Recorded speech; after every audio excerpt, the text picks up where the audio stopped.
Good day, everyone. You are back with us again for the Speakers Bureau, St. Lucie County Public Schools. It is sponsored by the school district, our superintendent, Wayne Gent, and our other board members. And we are bringing this program to you to encourage, to motivate, and inspire you to be all that you can be in life. And we are so excited today to have a very special guest, a special friend of mine as well, Teresa Bishop. Teresa Bishop is the executive director of the St. Lucie County Roundtable and has been so for several years now. Yes. And so thank you so much, Teresa, for coming. We appreciate your presence here and you coming and taking up your time to be a guest here on the Speakers Bureau. Can you start out for us just talking about your career, what you do at the Roundtable, and why did you choose such a task? Well, first, allow me to thank you, Dr. Mills, for all that you're doing in our community and inviting me to your show. At the Roundtable, of course, the Roundtable has been around for over 25 years. We're probably close to 27 years now.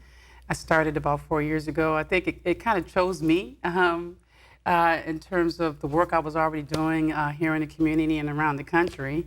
And what the Roundtable is, our tagline is Leaders United for Children.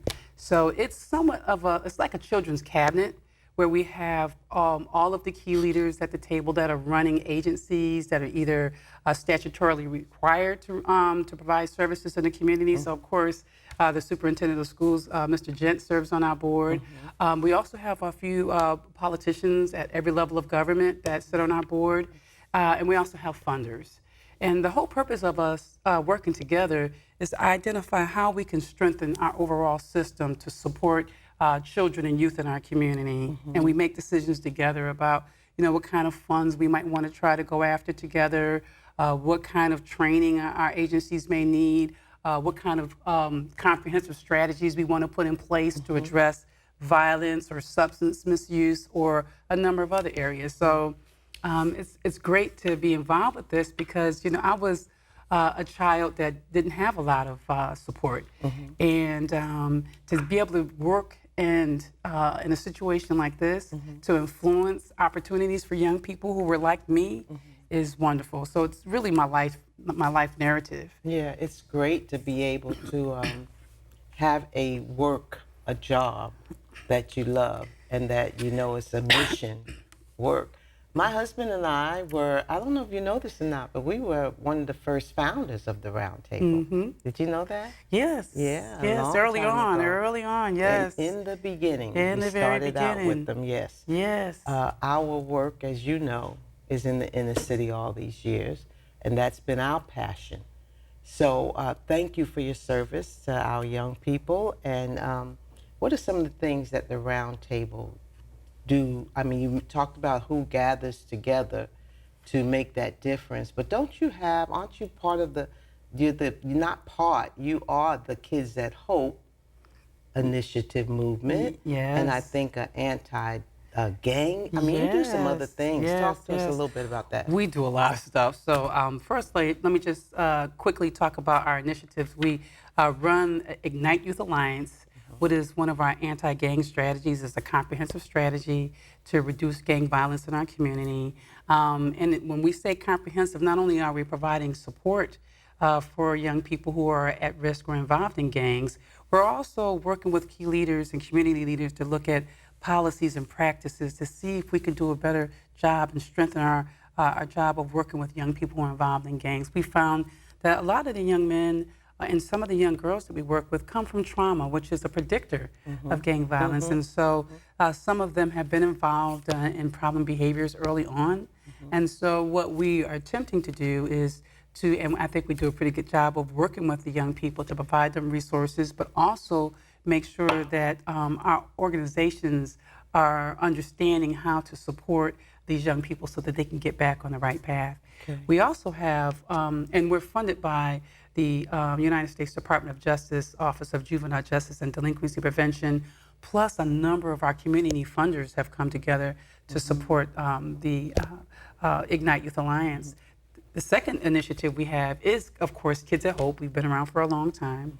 It is a community and school climate and culture approach of working with our folks in our community to make sure that we're not identifying our kids as kids at risk and treating them as kids at hit risk. We want to change our language and have been working on changing our language to say these are kids at hope, the glass is half full, and how can we provide support for these young people? How do we talk to our folks that are serving young people to get the language right, to also treat the young people with respect and with love. All kids are capable of success. Yes, in our school district, we have adopted the Kids at Hope philosophy as well. Yes. And we understand that it's not a curriculum, a program, it's a way of thinking, especially for our adults, how we see the children. Yes. We're running a summer program, and every day we do the Kids at Hope Pledge. Oh, nice. And we do the Treasure Hunters Pledge as well. Yes. So our workers and myself, we recite after they do the Kids at Hope Pledge, we recite the Treasure Hunters Pledge. Yes. And we have broken it down to tell the children and that all children are capable. Now, what do you have to do to be successful? And bottom line, what the kids have gotten is we have to work hard. Yes. Yeah. So now let's go into your life story, because that's what the Speakers Bureau is all about. You know, we want to know why you do what you do. And you did share a little bit about you do what you do because you've had your own trauma and you didn't have anyone there. And I also am a product of that, where there was no one. Yes. And yet I was going through a tremendous struggle within the home, and yet had no outlet. So that motivates me as well. So let's talk a little bit about your story, your childhood memories, and give us a little bit about that. Well, you know, I was born and raised in Hartford, Connecticut, but I moved here at a very young age. And coming up in my home, it was the thermostat was set on chaos and drama all the time. So I spent a lot of time, especially as I got older and teen, just in the streets, not being at home because that was not a safe place. I went to high school, of course, and I almost flunked out of high school. And that was one of the defining moments, because my senior year in high school, I only needed 1 credit to graduate. And that's exactly what I got, was 1 credit, because I gave up. Wow. But it was so painful to understand that I almost flunked out of school.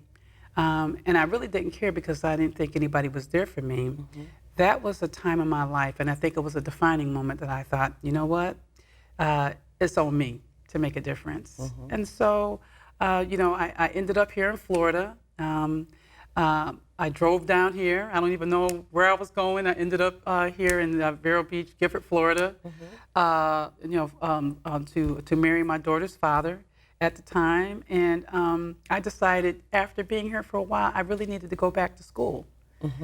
Because when I got here to Florida in the early 80s, there was not a whole lot of opportunity like it was up north to get a blue-collar job where you could make, you know, some decent money. I recognized I had to go back to school. So that's how I ended up in my late 20s going back to University of Central Florida, and that's a whole nother story in itself. But I graduated from Indian River State College. It was Indian River Community College at the time. Yes, and I went on. I'm a graduate from the community college at that time as well. Thank God that we have a community college. Oh, absolutely. Let's you know, now with the state. Yes. I mean, anybody that really wants to get that degree can stay right here in St. Lucie County and get what they need to get that degree. Yes. I mean, you know, at the time that I went, FAU was here, but it did not offer my particular choice of career. So I wanted to do psychology. So they didn't have that. So I had to go back and forth to Boca Raton.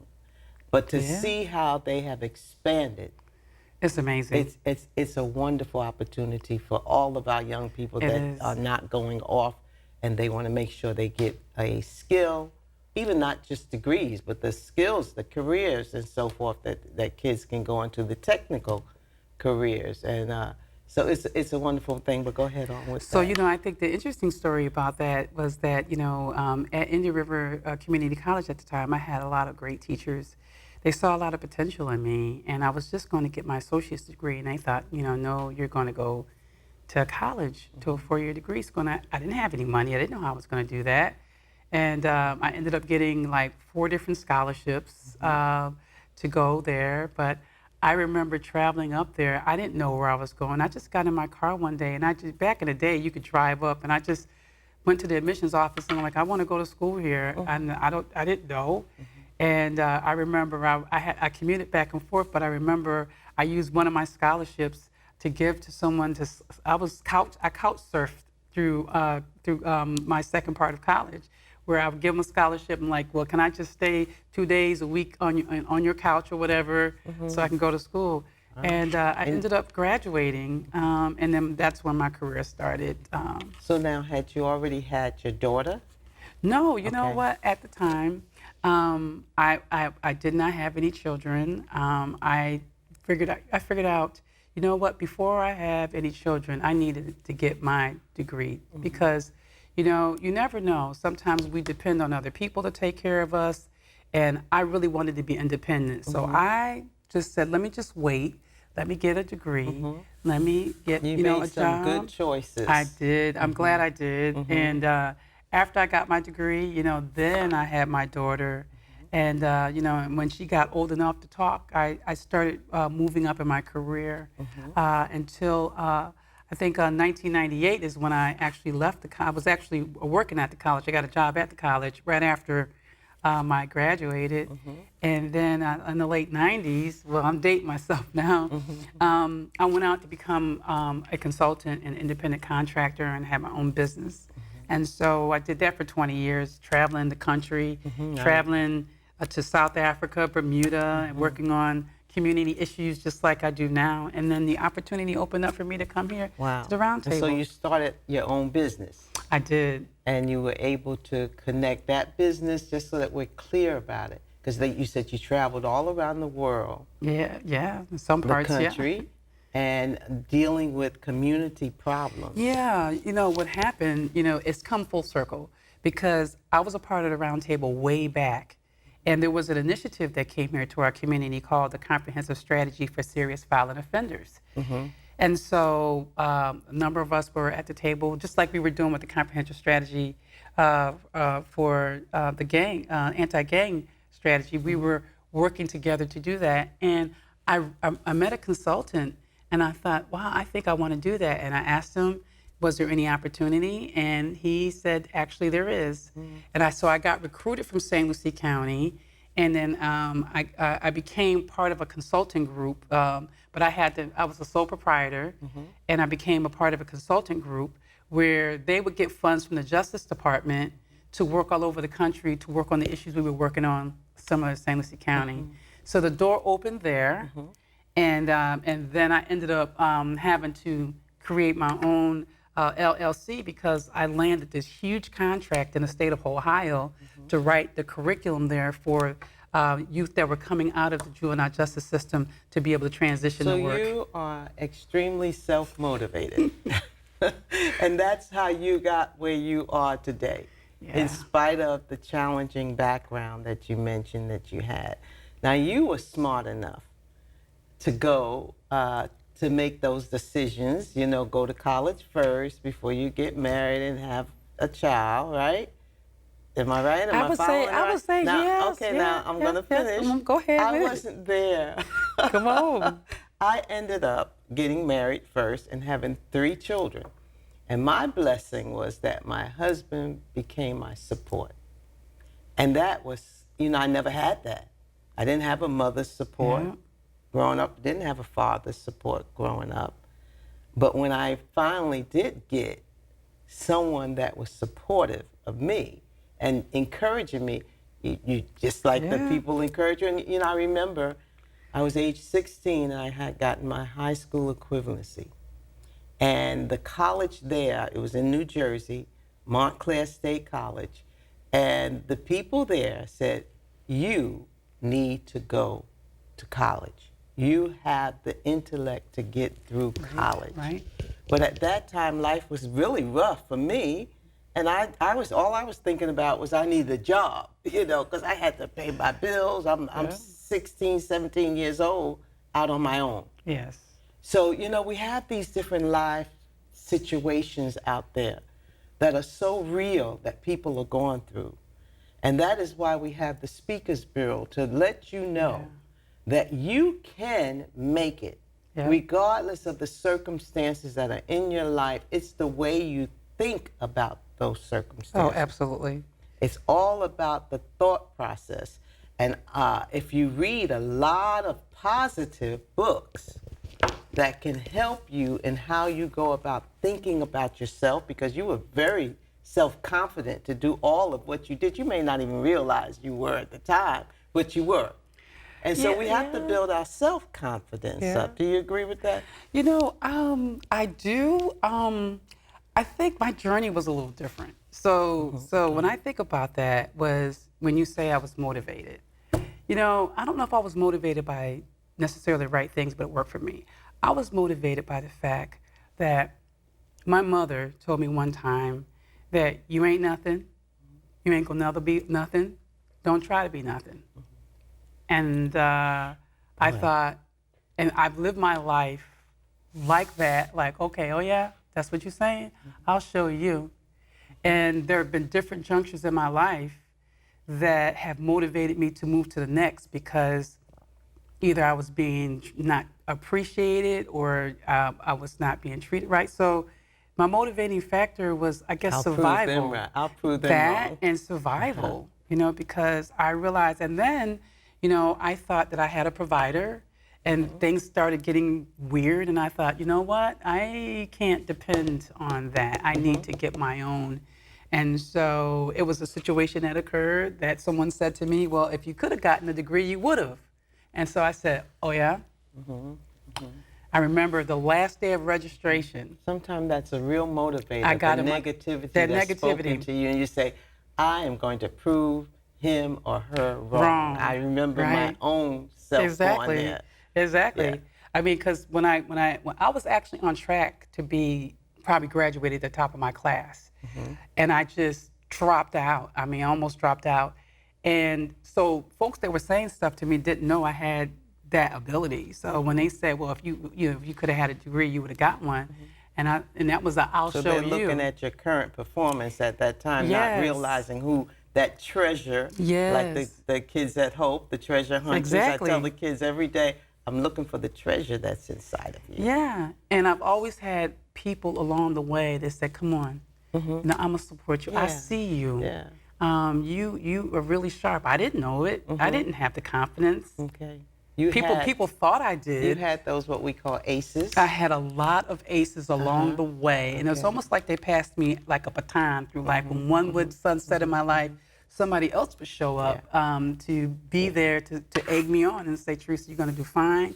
You're going to do well. And so I had a lot of people pushing me. Yes. Not necessarily that I was the one that was reaching for stuff. They were like, here's the door. We're going to push you through the door. Wow. And I would get in the door. I'm like, well, what do I do now? And that's why it's so important for us in the community that can encourage those that are down and out and don't understand what the treasure that they have within them.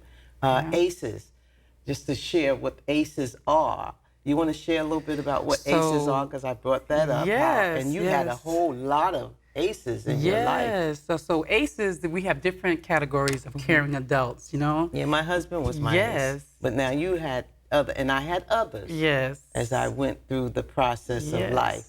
Yes. And that is what motivated you. Also, even the negativity I heard. Yes. And so if you've got somebody out there, young folks, or maybe it might be a single mom or even a wife that might be being mistreated and saying certain words are being spoken out to you, know this. No one can stop you but yourself. Nobody. Yeah. And find people, ACEs, that you're going to share with us right now. That's what they are. Yes. That will be supportive of you. So that, and climb on that support. Yes. And you can make it. So, we have different ACEs. One that I'll talk about is your parent or your caretaker. Well, I really didn't have those ACEs Right. like that. Right. But then there's another ACE that these are caring adults who have high expectations for you. And I had teachers and counselors and, my best girlfriend's mother that lived down the street. I remember graduating from high school. I remember getting a big award, and I looked at the audience, and my mother or father wasn't there. But there was a lady named Miss Miller. She had 6 kids, and she took me on. I'd get choked up. She took me on as like her 7th kid, and she was a hard worker. She cleaned homes, and she worked really hard. But I remember when they called my name, and I didn't expect anybody to be there. And I walked across the stage, and they were giving me a math award and a science award, and I heard this voice, and I looked out there, and it was Mom Miller, and she had on her work clothes, and somehow she got there and she sat there, and she was like just giggling, and she was so happy to see me, and I never thought that she would be there for me, but she Took that extra step to be there, which she probably And she had 6 kids she already. had 6 kids already. Wow. And so those ACEs. So anyone can be a mentor to Yes, to but young people. and I think it's important right now that even though I'm, almost a senior citizen now, I'll admit it, I have ACEs now, and so I tell many of mothers I know and friends that I know that you have to have an ecosystem of friends and ACEs around you, and I have some go-to people that I can pick up the phone and say, hey, I'm not thinking right. Let me vent to you and help me to straighten out my hat so I can do the thing. And help me to get or my heart's broken. Can you help me? Yes. Get through this spot. So I still have ACEs in my life even to this day. If I show you someone who's not moving forward, most of the time it's gonna be someone who has not embraced having ACEs around them to help push them forward. I'm a compilation of a lot of different people, of people supporting me, teaching me how to talk, how to walk, how to dress. Wonderful. All of that. Wonderful. Because yeah. I didn't know. I think of the young people that I've been able to work with, and we have to teach them.